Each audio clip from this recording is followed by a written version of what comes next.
এই ছবিতে যেরকম দেখা যাচ্ছে, এরকম কি আপনার গায়ে বা আপনার চেনা কারো গায়ে, বাড়িতে কারো দাগ রয়েছে বা এরকম ছোট্ট টিউমারের মতো গ্রোথ রয়েছে? ঠিক এটাই আজকে ডিসকাস করব।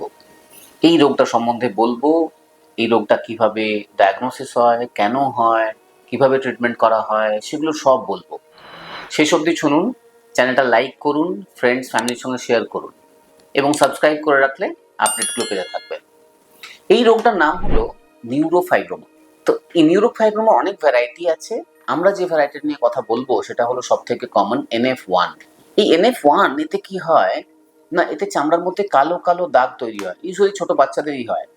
এছাড়াও দেখা যায় একদম সফট, হাত দিয়ে প্রেস করলে ঢুকে যাচ্ছে এরকম সফট চামড়ার রঙেরই ছোট ছোট টিউমারের মতো গ্রোথ পুরো বডিতে হতে থাকে। যত এজ বাড়ে ওগুলো বাড়তে থাকে। তার সাথে সাথে দেখা যায় কোথাও কোথাও যেরকম আন্ডার আর্মসে, এই বগলের নিচে, ওখানেও ছোট ছোট কালো দাগ, ফ্রেকলস বলে, এবং বাকির বডি পার্টেও ফ্রেকলসের মতো ছোট ছোট কালো দাগ এগুলো হতে থাকে।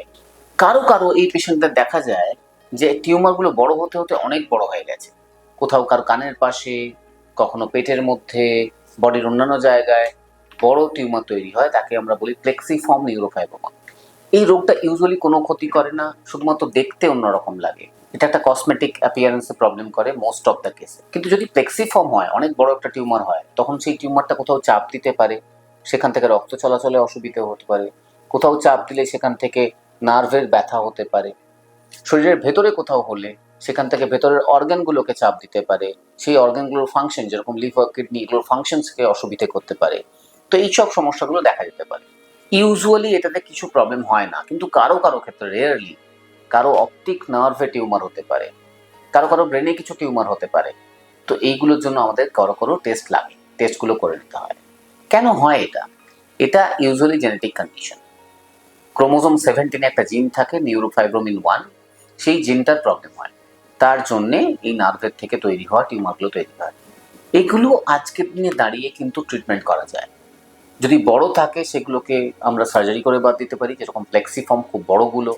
যেগুলো ছোট ছোট আছে, যেগুলো দেখতে খারাপ লাগছে, সেগুলোকেও কিন্তু আমরা যেখানটায় দেখতে খারাপ লাগছে সেখান থেকে তুলে ফেলতে পারি। এবং যেগুলো কালো দাগ, ওই কালো দাগগুলোকে আমরা ক্যাফেউলে ম্যাকিউল বলি, CALM। ওই ক্যাফেউলে ম্যাকিউলগুলো আমরা কিন্তু লেজার দিয়ে তুলতে পারি। তবুও কখনো কখনো ওগুলো ফিরে আসার চান্স থাকে, যেহেতু জিনটা শরীরে রয়েছে। বাট এই রোগে যখন খুব সিরিয়াস হতো আগে, যাদের ইন্টারনাল অর্গান ইনভলভমেন্ট আছে, যাদের বাকি অর্গানগুলোতে বড় বড় নিউরোফাইব্রোমা হয়ে গেছে, সেগুলো ট্রিটমেন্ট করা যেত না। পেশেন্টকে কিন্তু আমরা অনেক সময় ভালো কোয়ালিটি অফ লাইফ দিতে পারতাম না। কিন্তু এখন একটা ওষুধ এসছে, সেলুমেটিনিব বলে, ওটা বাইরের দেশে লঞ্চ হয়েছে, ইন্ডিয়াতেও পাওয়া যাচ্ছে, একটু এক্সপেন্সিভ, কিন্তু ওইটা দিয়ে ট্রিটমেন্ট অনেকটা ভালোভাবে করা যায়। তাই এরকম রোগ যদি কারো রয়েছে, ডাক্তার দেখান, রোগটা ফাইনাল ডায়াগনোসিস হোক এবং সেটা সম্বন্ধে জানা যাক।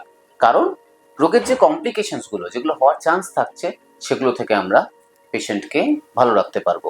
এটা একটা জেনেটিক রোগ, কখনো কখনো বাবা মায়ের থাকে, তার থেকেও হয়, অথবা ডিনোভো, মানে প্রথমবার আপনার শরীরে শুরু হচ্ছে, এরকমভাবে হতে পারে। এরকম দাগ থাকলে চিন্তা করবেন না, ডাক্তার দেখানো বা ডার্মাটোলজিস্ট দেখানো খুব জরুরি, কারণ তারাই এটাকে ফাইনাল ডায়াগনোসিস প্রপারলি করতে পারবেন। Thank you.